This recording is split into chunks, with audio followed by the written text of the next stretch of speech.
Om Sahana Bhavatu Sahanau Bhunaktu Sahaviryam Karavavahai Tejasvinavadhitamastu ma Vidvishavahai. Om Shanti Shanti Shanti. Om Purnamadah Purnamidam Purnat Purnamudachyate Purnasya Purnamadaya Purnameva Vashishyate. Om Shanti Shanti Shanti. Shruti Smriti Purananam Alayam Karunalayam Namami Bhagavatpadam Shankaram Loka Shankaram Shankaram Shankaracharyam Keshavam Badarayanam Sutra Bhashya Krutau Vande Bhagavantau Punah Punah Ishvaro Gururatmeri Murti Bheda Vibhagine Vyomavad Vyapta Dehaya Dakshinamurtaye Namaha.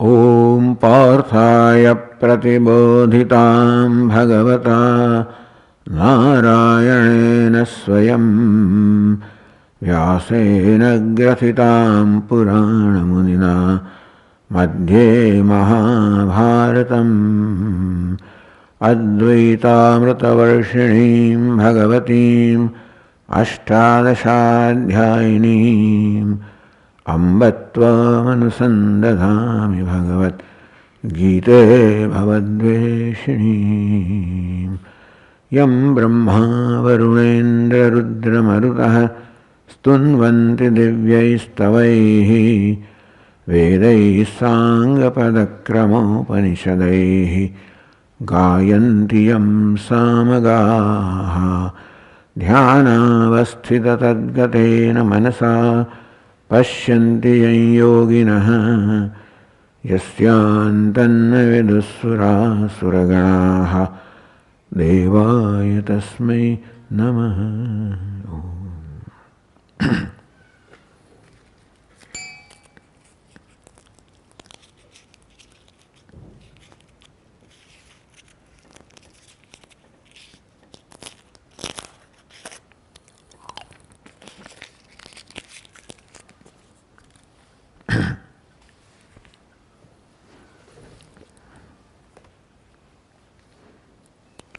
Namaskar to everybody.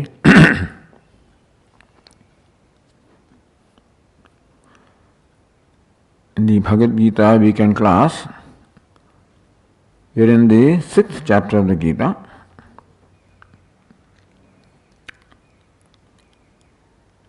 We have to start from the 10th verse of the 6th chapter. But before doing that, I think we'll review the first verses also, just give a review. The 6th chapter, of course, follows the 5th chapter, which was the Karma Sannyasa Yoga.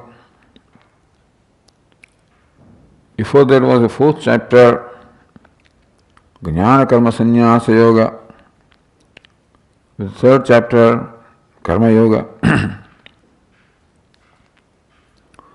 So there has been discussion of both Jnanam as well as Karma or Karma Yoga. So with this background, the topic of the 6th chapter is the Dhyana Yoga, the yoga of Dhyanam meditation, which in the context of Vedantic teaching would be Nididhyasanam, Shravanam, Mananam, Nididhyasanam. So in the 2nd chapter, the Sankhya Yoga, and subsequently also in the 4th and 5th chapters, the nature of the self was revealed, and as preparation for the self-knowledge, the required disposition of the mind, which is called antahkarana shuddhi, or the purity of the mind, was discussed in the second chapter, third chapter, to some extent the fourth and fifth chapters also. Kathopanishad says, Esha sarveshu bhuteshu godotmana prakashade. Esha sarveshu bhuteshu, sarveshu bhuteshu, in all the beings. Esha atma, this atma is gudaha, hidden. Atma means self, consciousness, self-existing, self-revealing, self-sufficient. It cannot be hidden. So what is meant by gudaha, hidden in all the living beings? Na prakashate, meaning that it does not shine, or rather, it is not appreciated by the living beings in its true nature. The nature of Atma, the self, or consciousness, is Brahman. Brahman is Jagat Karanam, the very cause of the creation. Sarvatma, the self of all. So truly what I am the self of all. I am the cause of the whole creation. And the effect creation cannot be apart from cause, that is consciousness, myself. And therefore, if I am the cause of the creation, the self of all, it amounts to saying that all there is I, all there is Brahman. Meaning that I or Brahman is not limited by a second, it is limitless. So self is Brahman, the limitless, one without a second. Self-existing, self-shining, self-sufficient. If I knew myself as I am, then there is no question of any sense of lack or want, a sense of limitation, and therefore insufficiency, unhappiness. Asochan, anvasocastvam, that's how Lord Krishna begins the teaching. Here, Arjuna, you are grieving for that which does not deserve to be grieved for. We are all grieving for ourselves, understand? Although we may feel that I am grieving because the departure of somebody, because something happened to somebody else, or because somebody did something to me, and generally I feel that the cause of my grief lies outside of me. But it is not really so. The cause of grief, in a way, is my own self, you can say. The self that is wrongly known. So what the Kathopanishad means? When it says that the self that is hidden in all the beings does not shine, na prakashade, meaning that it is not recognized in its true nature. That's what it means. I do not recognize myself as Brahman that I really am. So self does shine because to shine is its nature. then it shines as Brahman. It cannot shine otherwise. But I take myself to be someone other than Brahman and therefore limited. And Vedanta explains that the cause of this wrong or false perception about myself is ignorance of myself. Ignorance of the self causes a wrong or false perception of the self. Never. Whereas my true nature is Brahman, the limitless, I take myself as a limited being. Whereas I am one non-dual, I take myself as one among many, one among countless. And this wrong perception of myself is the cause of my suffering. Lord Krishna says, Ashochan, there is nothing in the universe really that should cause grief in me if I understand things as they are. But unfortunately, I am born with a wrong understanding of myself. And therefore also, the wrong understanding of the universe that I come across, I interact with. That is what Kathopanishad means. Meaning that I do see myself, and still I do not see myself, meaning that I do not see myself as I truly am.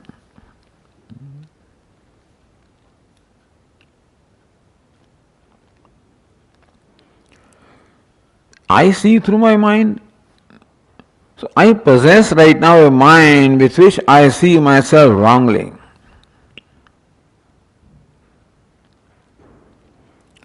Nacha pashyati durmatihi. Lord Krishna says, durmatihi na pashyati. Durmatihi. One of impure mind, polluted mind, distorted mind, does not see the true nature of the self. Even though self shines as Brahman, but I see it as a limited being. With the kind of mind that I have right now.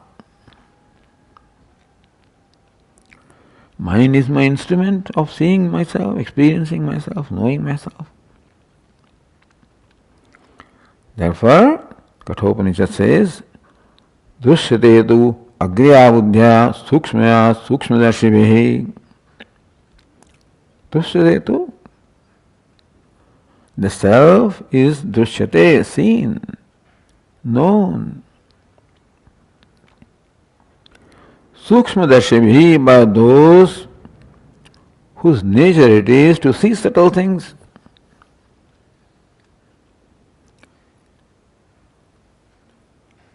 With what mind do they see? Agriya buddhya, sukshmaya buddhya. When buddhi becomes sukshma, becomes subtle, meaning capable of seeing subtle things, capable of understanding subtler than subtler, which is myself. And agriya enjoys ekagrata, enjoys single pointedness. This is a mind that enjoys purity and single pointedness. Drishyate. With that mind, the Atma, myself, drishyate, is seen, is appreciated in its true nature. Thus, it is possible for me to see myself, know myself. If you want to experience myself as I am, and that is the solution to my basic problem of sadness.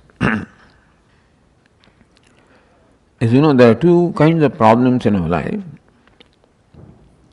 The problems centered upon non-self, things other than myself, hunger and the thirst and heat and cold and old age, death, disease, poverty. Innumerable problems all centered upon non-self. There's also a problem centered upon myself. What is the problem centered on myself? Sadness. It is the sadness which is what converts the situations into problems. And therefore the basic problem is only problem centered upon myself,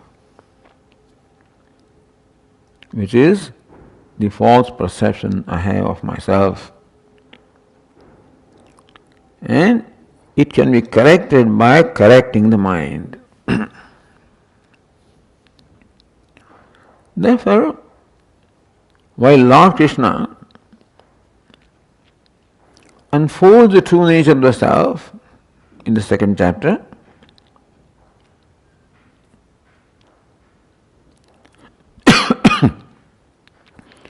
अजो नित्यः शाश्वतोऽयं पुराणः न हन्यते हन्यमाने शरीरे. अजः, birthless, nitya, eternal, free from death. Shashvatah, purana, free from growth, decay. न हन्यते, can never be destroyed.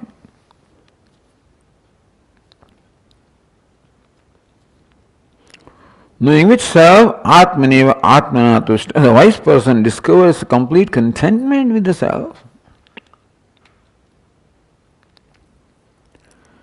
Having unfolded the nature of the self, Lord Krishna sees the need, of course, to be able to cultivate a mind which is prepared to see the self as the self is. And for that, Lord Krishna teaches the Karma Yoga. It's a very practical teaching. Karma can generally mean, of course, action. And in this context, it means kartavya, or the duty or the action that I am supposed to perform.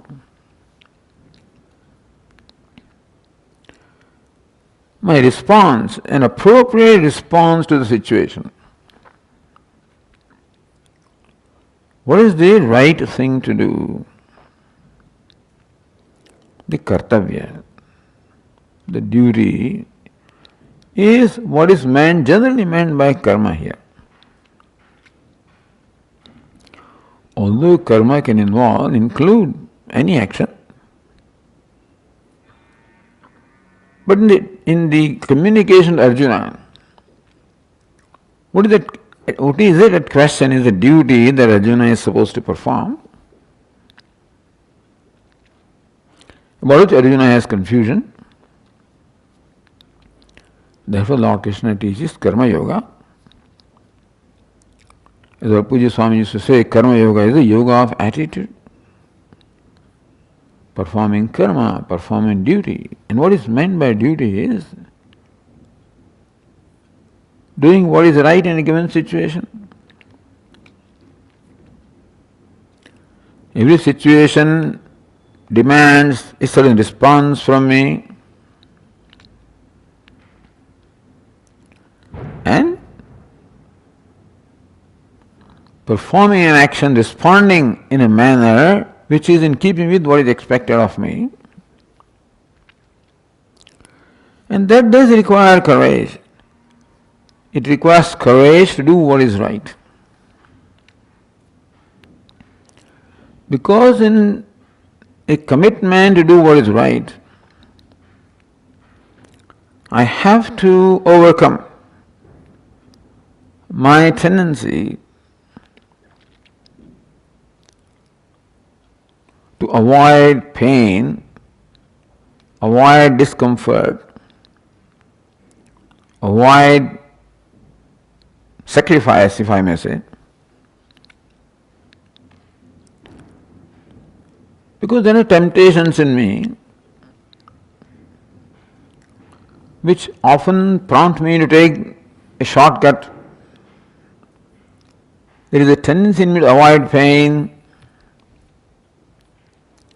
and very often that tendency is at work and thus distracts me from doing what is right. Karmanyavadhikaraste. It is your duty or responsibility to do what is right. Karma, kartavya, the right action. And what comes in the way of doing right is karma phala, meaning that my attachment to the outcome of the action. Usually, I want a reward from every action that I perform. I want a personal reward in terms of happiness or gratification, self-gratification. Usually, I am seeking self-gratification, gratification of senses, gratification of mind, gratification of ego. And this tendency to seek gratification has become my habit.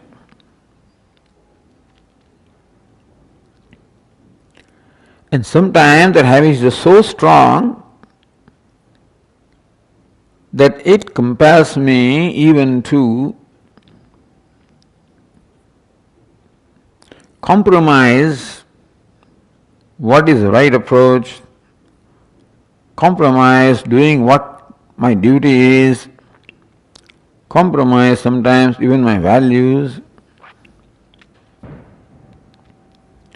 It is this compromise with the path of short-term gain, long-term pain. And Arjuna also was ready to compromise. He is a Kshatriya in the battlefield, and in his heart of his heart he knows that this situation calls for a response. That Duryodhana represents adharma, Yudhishthira, the leader of Pandavas, represents dharma, and therefore Arjuna is the representative of dharma. And he is in the battlefield with dharma as a cause to protect the dharma.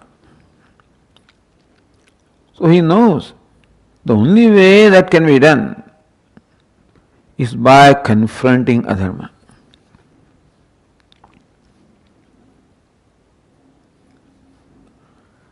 And so it is necessary to, in this case, fight with the force of adharma. So this is called duty of the right response.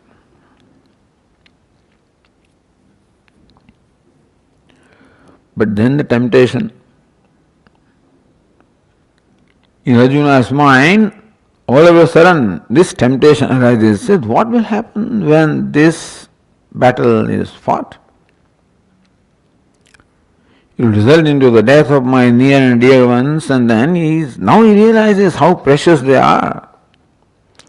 What shall I do without them? Not that this is wrong feeling, but still, this feeling is not appropriate in this situation. The loss of near and dear ones, the grief caused by that is a genuine thing. For any sensitive person, the loss or separation from a near and dear one will cause grief.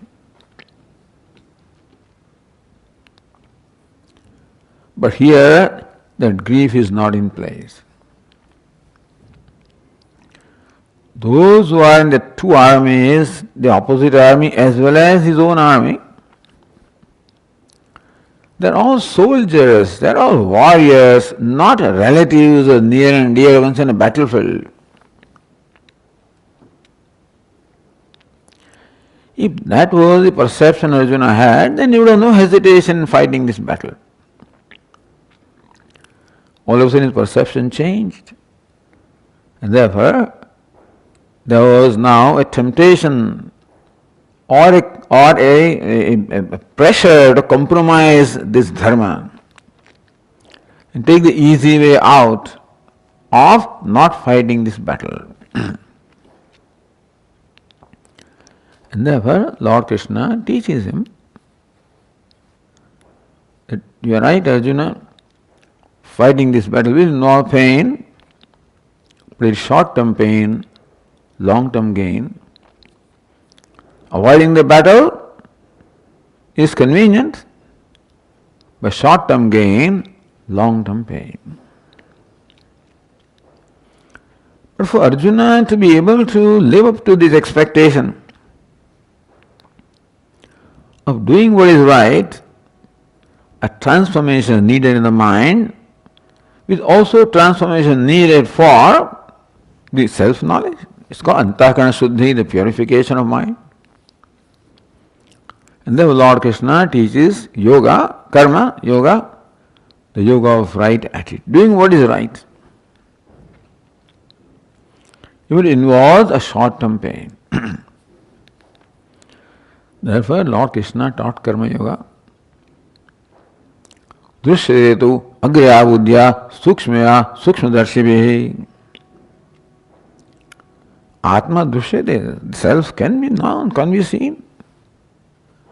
But the one who enjoys a purity of mind, sukshma buddhi, and concentration of mind, the ekagra buddhi. Now with that preparation, one is now ready to meditate upon the self, meaning that dedicate oneself to the knowledge of the self. So dhyana yoga is yoga of meditation. But we can say that it is a yoga of pursuit of self-knowledge and abidance in self-knowledge. Because for knowing the self, you require purity of mind, the focus of the mind, and of course for abidance in the self, you again need the purity and the focus of the mind. So sukshma buddhi, meaning a mind free from grossness of raga dveshas, attachment, aversions, and the mind enjoying concentration, focus, is required even to pursue the knowledge.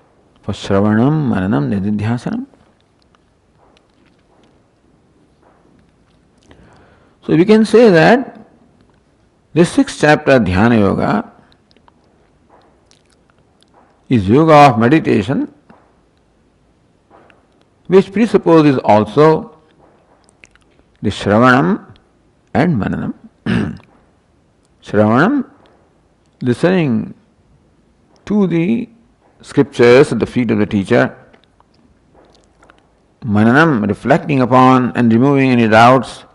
Nididhyasanam, removing the habitual error of body identification. So this is what now Lord Krishna wants to teach. The concentration of mind and the meditation upon the self, which teaching can also be used for any kind of meditation, because any meditation requires a concentration of the mind. As you saw in the 6th chapter, in the verses done so far, Lord Krishna begins the 6th chapter by summarizing Karma Yoga. That is why the chapter begins with the statement of Lord Krishna himself. Meaning that without Arjuna having asked a question, Lord Krishna takes the initiative of teaching the Dhyana Yoga or Yoga of meditation. And this makes it very clear as to how Karma Yoga is the means for Dhyana Yoga. Karma Yoga is means for Jnana Yoga, means of Dhyana Yoga. Karma Yoga is means of knowledge. Karma Yoga is means of meditation as well. Therefore Lord Krishna said in the first verse, Anashritah karma phalam karyam karma karotyah sasannyasi cha yogi cha niragnir na chakriyah. Lord Krishna praises a karma yogi. The first line, Lord Krishna describes who a karma yogi is, and in second line of this verse, Lord extols the karma yogi. Anashritah karma phalam karyam karma karotyah. Yah karyam karma karoti. Karoti, one who does karyam karma. Karyam, kartavyam, what is to be done, what is right in a given situation, what one's duty is. That's what one does. A commitment to do what is right.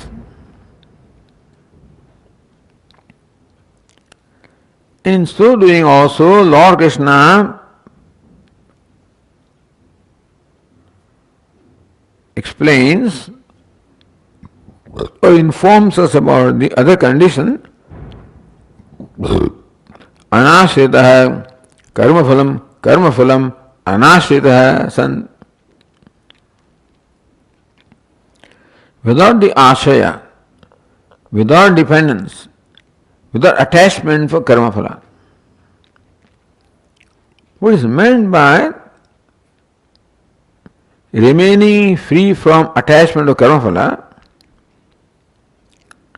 is that in performing my karma or doing what I do, karma phala is of no consequence. You know that karma phala that determines what I do, karyam karma, what is the right karma, that is what determines what I do. Karma phala will come.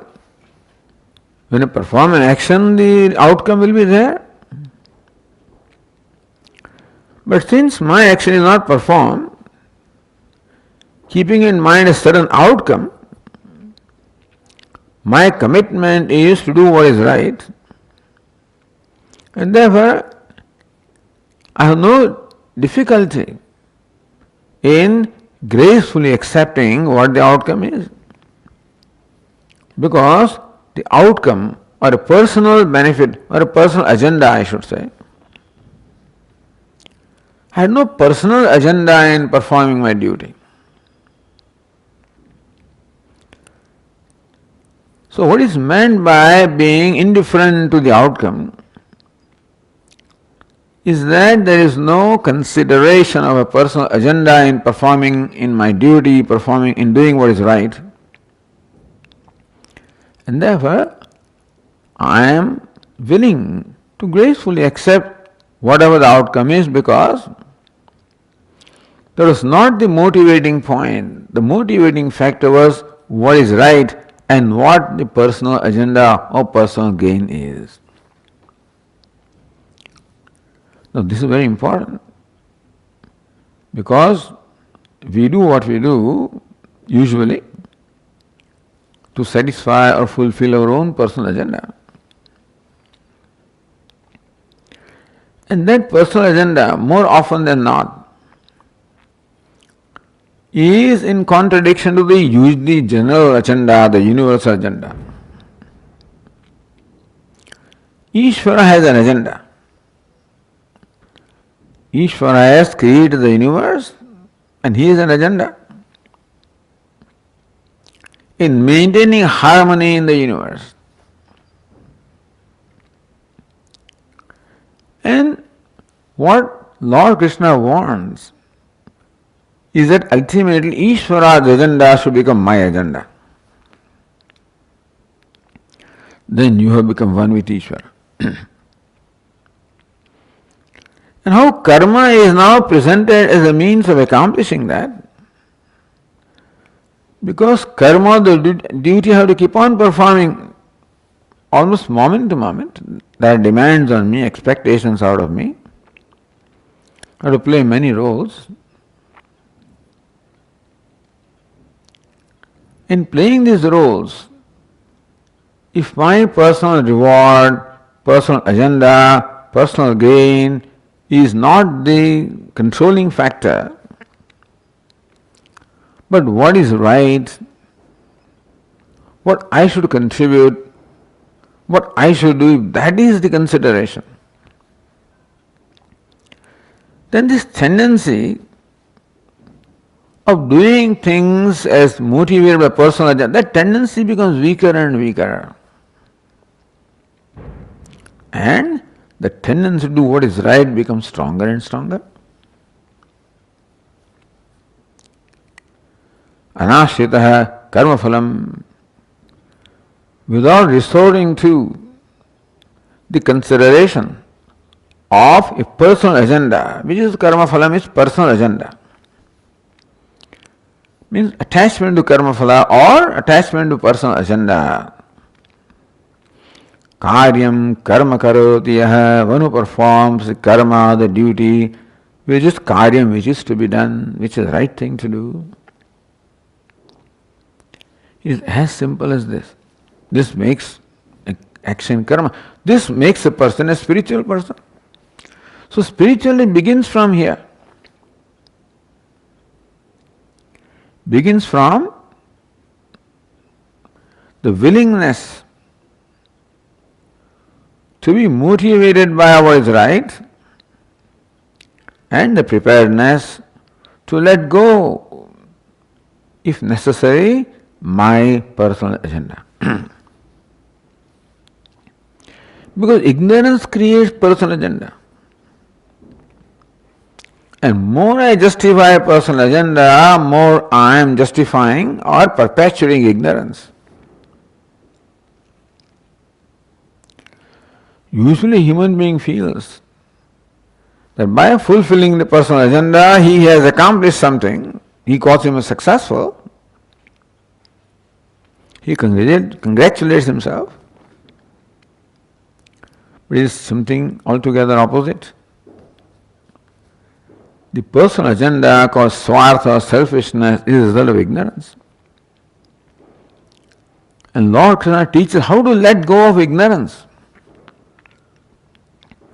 Our life should become the process of giving up ignorance.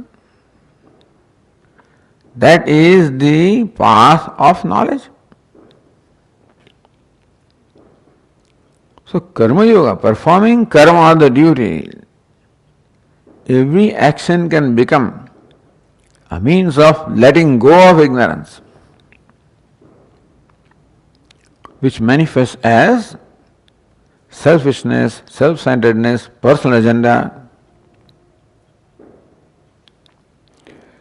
Sasannyasi. So this is how a first line of this verse describes karma yogi, which summarizes what has been said in the earlier chapters.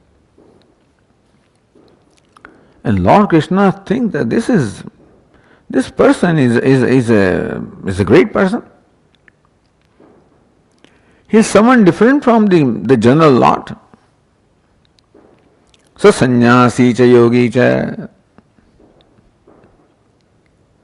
For a person like Arjuna, the sannyasa and yoga are very attractive, he admires. For a spiritual person, sannyasi and yogi are the goals. So Lord Krishna says, thus the karma yogi is a sannyasi, a renunciate, as well as a yogi. Yogi means the one who has self-mastery. Sannyasi is the one who is characterized by renunciation, by tyaga, by renouncing, by letting go. Because this karma yoga involves both these aspects. It involves sannyasa, renunciation of personal agenda. Involves yoga or concentration by doing karyam karma, doing what is right.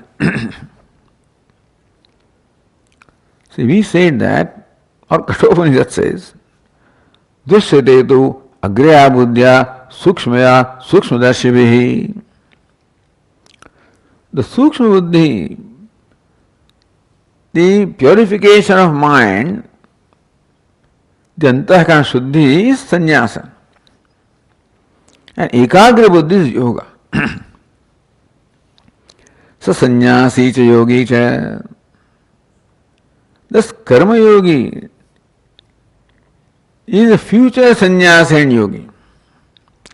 Is a sannyasi and yogi in making. So he has not yet become sannyasi. Not yet become a yogi. He is sannyasi and yogi in making. So bhavishyat bhutya, how this person is going to be?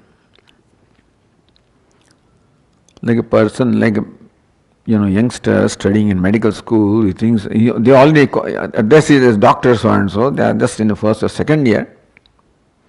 Because that's bhavishyat bhutya. That's what is going to happen. So the karma yogi is extolled as a sannyasi and yogi. This letting go, this sannyasa, renunciation of personal agenda brings about the purification of mind by letting go of my self-centeredness, ragadveshas. And you doing what is right brings about a concentration of mind. So in karma yoga, there are both the elements of sannyasa and yoga.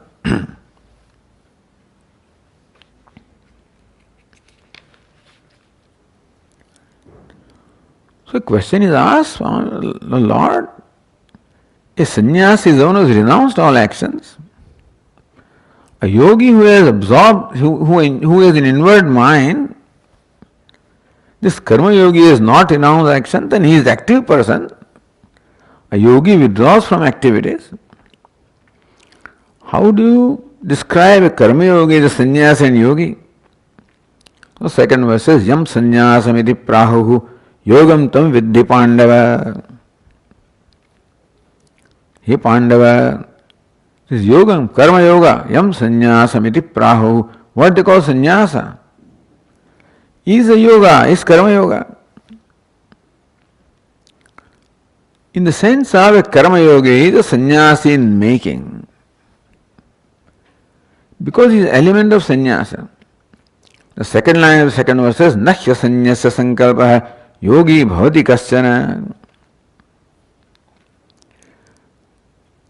Sannyasta sankalpa is yogi.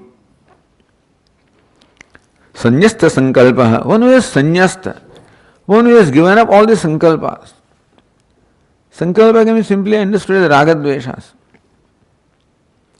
So one who has given up ragadvesha is a yogi. That a karma yogi is required to give up ragadveshas to do what is right. Call it personal agenda, call it self-gratification, or call it fulfillment of ragadvesha, all the same. My personal agenda or this urge for self-gratification manifests as ragadveshas, attachments and aversions. Sannyasta sankalpa, in doing what is right and gracefully accepting what the outcome is, requires me to let go of my demands, expectations, ragadveshas. Nityancha samachittattvam ishtanishtopatishu, Lord Krishna will say later. that karma phala outcome can be ishta, anishta, desirable, undesirable, samachittatvam, with a poise of the mind, with a graceful, acceptance in the mind. So therefore, anashrita karma phalam. When karma phala is not the motivating factor, then it is karma phala which what causes ragadveshas. Karma phala outcome is judged by me as favorable, unfavorable. When I don't judge that way, then I am not encouraging or not nourishing my ragadveshas. Sanyasta sankalpa, that's how slowly I become one who has given up all the sankalpas, the ragadveshas.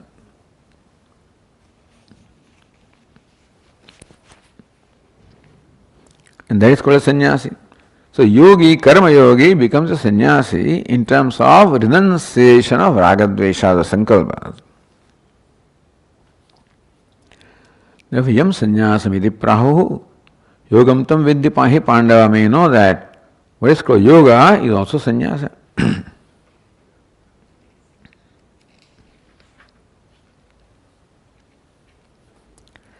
Having briefly talked about karma yoga and extolled the karma yoga or karma yogi as a sannyasi and yogi, the third verse Lord Krishna says how karma yoga is the means of dhyana yoga, arvrukshor mune yogam karma karanam uchyate yoga arvrisutaseva shamah karanam uchyate. Third verse says yogam arvrukshoho mune yogam arodham ichhoho. One who wants to climb the yoga means one who wants to become a yogi or a meditator. Karma karanam uchyate. For meditation upon the self, for that matter, for any meditation. But in this context, it is meditation on self, and meditation on self is carried out by way of Shravanam, Mananam, Nididhyasanam. Because this is contemplation upon the self. And Shravana is listening to the teacher, listening to the unfoldment of the statements of scriptures or Upanishads, of which the subject matter is self. So Shravanam also involves contemplation upon the self. Mananam also involves that for removing doubts. Nididhyasana also involves that by overcoming the habitual error of identification with upadhi. So that is called here yoga. Yogam arvrukshoho munehe. For a muni or a sage or a mumukshu. So this Lord Krishna presupposes a karma yogi to be mumukshu. Mumukshu means one who is desirous of moksha. So this person has viveka. A karma yogi has viveka. He discerns what the purpose of life is. That moksha is the purpose of life. What I am seeking in my life is freedom. What I am seeking or what I find myself seeking is the freedom from all limitations, freedom from a sense of inadequacy, freedom from a sense of lack or want, freedom from sadness. That's what I am seeking. That unconditional freedom is called moksha. So, karma yogi has viveka. Vyavasayatmika buddhi ekeha kurunandana. But a karma yogi also, vyavasayatmika buddhi, he has vyavasaya, he is also this conclusion, determination that what I am seeking is one thing, that is moksha. And that is already an accomplished fact. Therefore, what I need to do is to remove obstacles from moksha. Moksha is not separated from me. It is separated by the addition of ignorance and all the wrong notions caused by ignorance. Therefore, I have to remove them. If this becomes clear, then the letting go becomes easy or possible. I can let go of my agenda when if I know that agenda is a result of ignorance. I know that attachment, aversion is a result of ignorance. I know that my temptation is a result of ignorance. My tendency to avoid pain, taking easy way out, are all ignorance. And recognize that. And that what I need to do in my life is just giving up ignorance. So that Viveka a Karma Yogi has. So Lord Krishna is a Munehe, Muni, a sage, a contemplative one, a mumukshu. Because without the clarity of what you are seeking in life, the Karma Yoga, right living is not possible. Right living is very demanding. Demanding for a person who has ragadveshas. And demand is in form of letting go of my ragadveshas, attachment and aversions. And I cannot let them go unless I am clear that they are what is depriving me of what I am seeking. When that becomes clear, then I cannot justify my ragadveshas. I am willing to let go. Therefore, yogam arvrukshoho, one who wants to be yogi. Here it means the meditator who wants to pursue the knowledge and abide in the knowledge. Karma karanamuchyate. For that person, for that seeker, mumukshu, karma is the karanam or the means of being prepared for pursuit of knowledge and abidance in knowledge. Yoga rudasya. As a result of karma yoga, the right attitudes,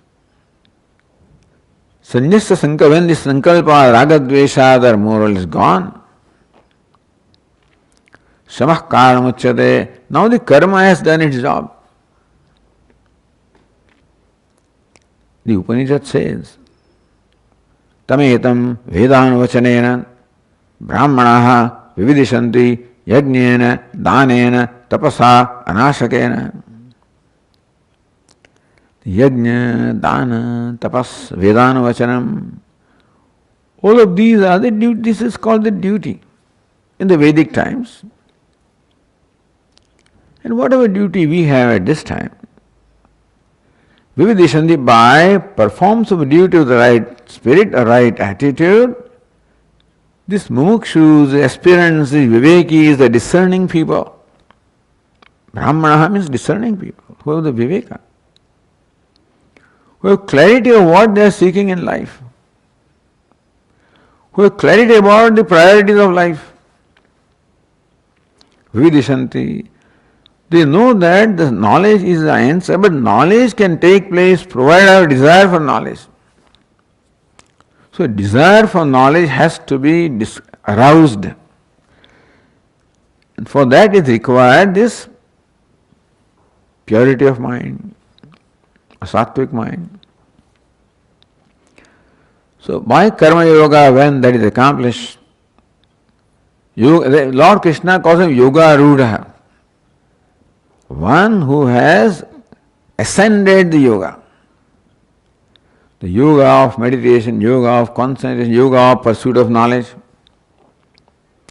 Samah karanamuchyate. Once vividisha, the desire for knowledge is discovered, or a strong desire for knowledge is discovered, then pravrajanti, then they take to life of renunciation. Shamah karanamuchyate. Lord Krishna says now Shamah, cessation of all the karma, cessation of the duty has served the purpose in your life. And now you reached a point when you can renounce your duties.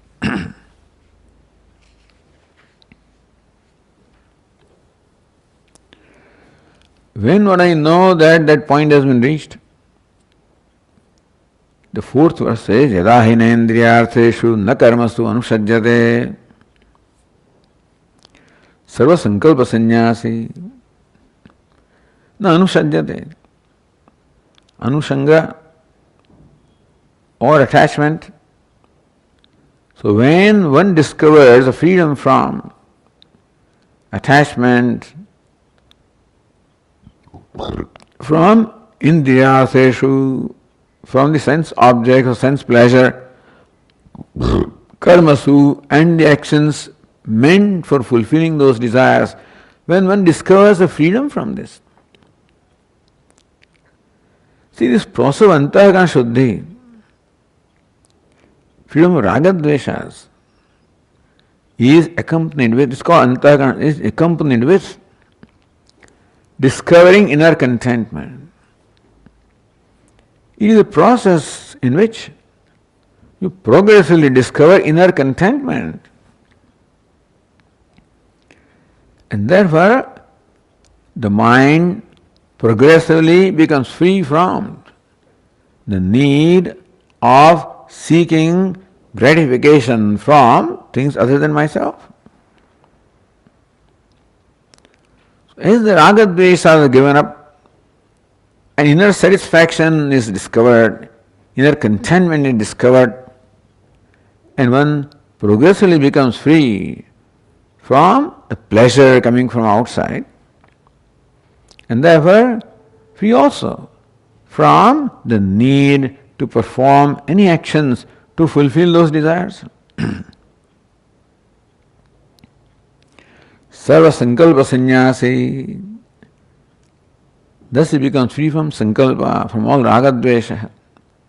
Yoga rudha, and he is yoga rudha. He has ascended the yoga, meaning that he is now ready for dedicating himself or herself to the pursuit of knowledge, to the abidance in knowledge, to dhyana yoga.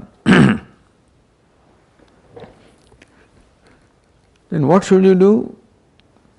Having now ascended the yoga, in the fifth verse Lord Krishna says, Uddared atmanatmanam natmanam avasadayed.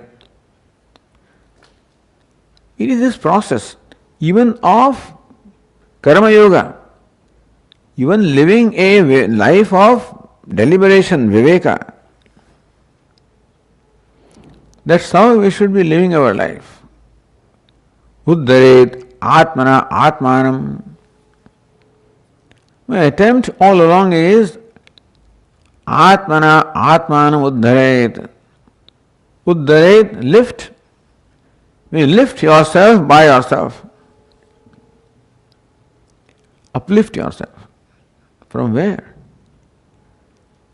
Supposedly you have degraded yourself into samsara because of ignorance. Because what is samsara? Ragadveshas. You are controlled by your impulses. Uddharet. May you lift yourself, rescue yourself from this control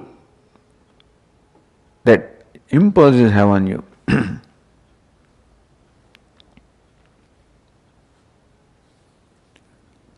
Atmaiva hyatmano bandhu atmaiva rupuratmanah. Lord Krishna says, understand that atmaiva atmaha bandhu, benefactor. The self can be your benefactor, bandhu. Atmaiva ripuhu atman, or the very self can also become your enemy. Yourself can damage you, or your own self can benefit you. You can self means mind. The mind can be my enemy, or the mind can be my friend. Therefore, you have to rescue yourself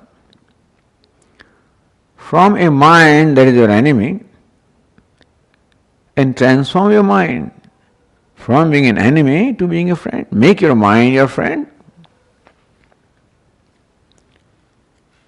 Explaining that, Lord Krishna says in next verse, बंधुरात्मात्मनस्त्य येनात्मैवात्मना जितः अनात्मनसु शत्रुत्वे वर्तेदात्मैव शत्रुवत.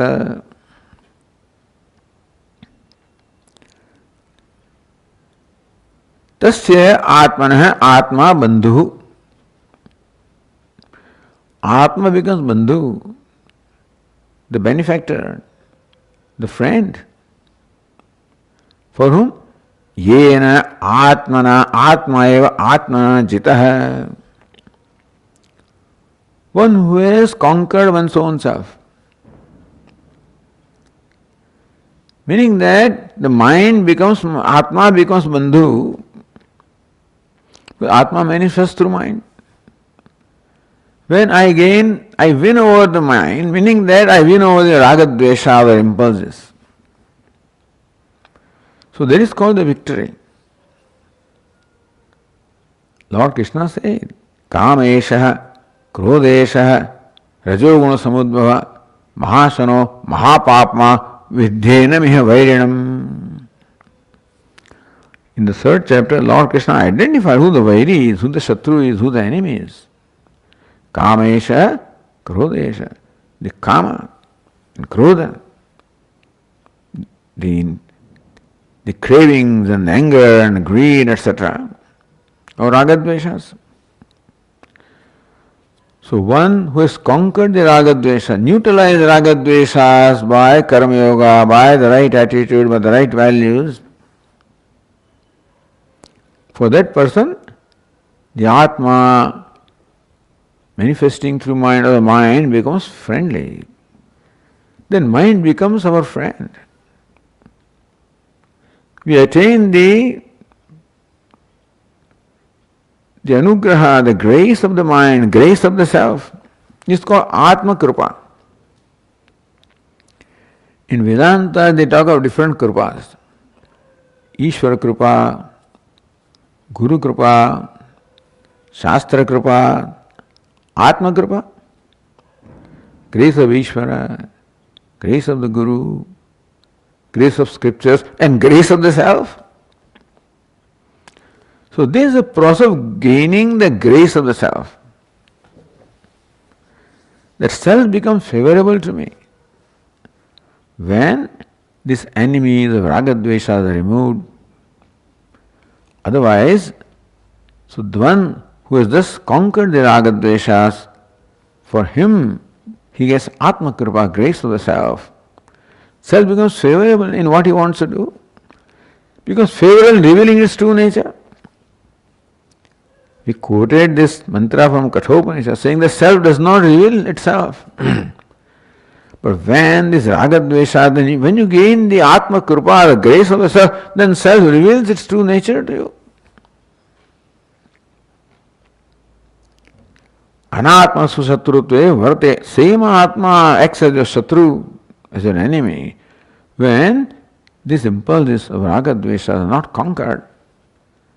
So this is Uddharet Atmana Atmana. One should constantly rescue oneself from the grip of the ragadveshas.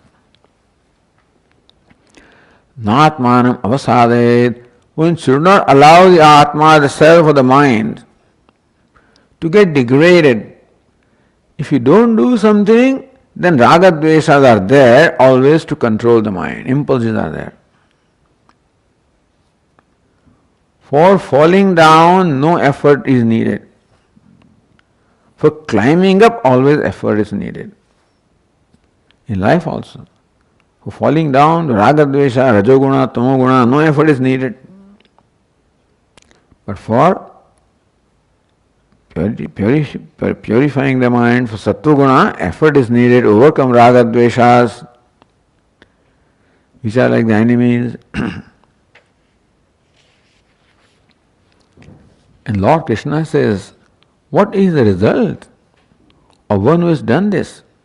Who has made the Atma friend? Who has gained Atma Kripa? Who has made the mind friend by purifying the mind, by removing these impulses? Jitatmanah prasantasya paramatma samahitah shitoshna sukhadukkeshu tatha manapamanayoho. The seventh verse says. Jitatmana. One who is Jita Atma Yena, one who has conquered the Atma, one has conquered the mind, meaning that one who has made mind free from this inimical factors of raga, dveshas, attachment and aversions, then mind has become favorable to him. Atma Kripa is there. What is the characteristic, what is the sign? Prashantasya. You discover Shanti, the tranquility of the mind. So this is also a indicating factor that I progressively discover the inner tranquility, inner contentment, inner satisfaction. Paramatma samahitah, that same Paramatma who was not revealing himself in his true nature. Because of this impurity of ragadveshas, the Paramatma was not, meaning that the perception of Paramatma, the self, was distorted perception. What is Brahman in true nature was taken as Jivatma, as a limited being. Slowly that perception changes. Paramatma samahitah. So Paramatma slowly reveals his true nature. And one thus who has gained mastery over the mind, purified the mind, sees himself as Paramatma. Progressively, this is a process. Culminating into seeing myself as Paramatma. Meaning that this one abides in his true self, his Paramatma or Brahman. Regardless of what the outside situations are. We think that the external world or external situation affect me. They cause unhappiness, sadness to me. But for this person, Shitoshna Sukha Dukkheshu Tatha Manapamanayoho. The situation is Shita or Ushna, cold or hot, Manapamanayo, honor or dishonor, describing all pairs of opposites. That two are represented here, but all pairs of opposites, that's what the world is made of, that's what our life is made of. We constantly have to confront this dvandva or pairs of opposites, which we don't control. Prashantasya, one who maintains a tranquility of the mind, who remains aware of his true nature as Paramatma. This is the result of uplifting myself by myself, by eliminating these inimical tendencies from me and thus gaining the mastery over my mind. It's a process. Jnana Vijnana Truptatma Kutastho Vijitendriyaha, verse 8 says. Truptatma. Whose Atma, one who serves the mind, is trupta, contented completely. With what? Has he gained something in terms of the desirable objects and desirable ends and desirable accomplishments? No. Truptatma, his contentment comes from jnana vijnana, by knowing myself, by seeing myself. I start by knowing myself that I am what I am seeking to be, and progressively I see that fact also. So one who sees the fact that I am what I am seeking to be, Truptatma, he discovers progressive contentment with his own self. Kutastho Vijitendriyaha, Vijitendriya, one who has gained mastery over his sense organs and mind, on himself. Understand, that's the nature of mind. When mind is not in my control, that is not the nature of mind. To be tranquil, to be poised, composed is the nature of mind. When the mind progressively becomes free from these inimical factors, then it gains composure, tranquility. I become Vijitendriyaha, one who has gained mastery over my indriyas, sense organs, mind. Kutastha, now I am free from all the inner changes, inner modifications. By that, what is meant is that I become free from all inner conflicts, all inner sadness. Kutastha, changeless I am, abiding I am. Yukta ityuchyate yogi samalostasma kanchana. He is called Yukta. So that yogi, this aspirant is called Yukta. Now he has become a Yukta, become a yogi. So yogi in making has become yogi.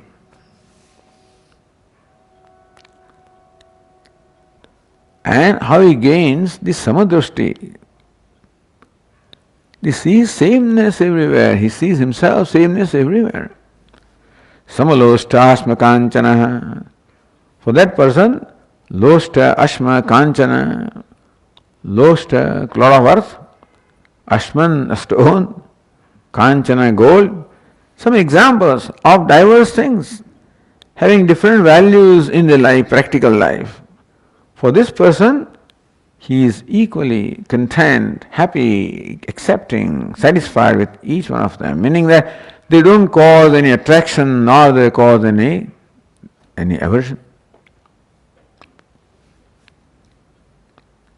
Surun mitra yurasina madhyastha dvesha bandhashu sadhu subhija papeshu samabuddhi vishishyate. Becomes samabuddhi. One who sees the same everywhere. In all the varieties and all opposite things, mutually opposite. Suhrun, a well-wisher, mitra, a friend. Suhrun means who helps without even being asked for. Mitra is my friend, who mutually helps me. I help him, he helps me. Ari, an enemy, who can, attack me from my back. Udasina, indifferent one, Adhyastha, who is the well-wisher of both. Dveshya, enemy is openly inimical to me. Dveshya is internally, inimical to me. Bandhu, benefactor or relative. Sadhushu, people who are pious people. Papeshu, people who are impure, sinful. When this is just a representation of what we come across, samabuddhi vishishyate, he becomes samabuddhi. He sees the self is not affected by these are all the description of personalities, the upadhis, the costumes. And the self in all these costumes are the same as myself. Vishishyate, he excels. So this is how the result of yoga or the knowledge and abidance in knowledge is described by Lord Krishna in the first 9 verses is what we have to accomplish. And now from the 10th verse, Lord Krishna describes the means of that accomplishment. We will continue in the next class.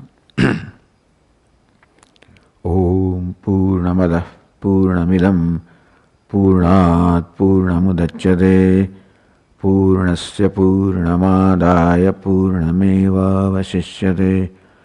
Om Shanti Shanti Shanti. Hari Om. Shri Gurubhyo Namaha. Hari Om.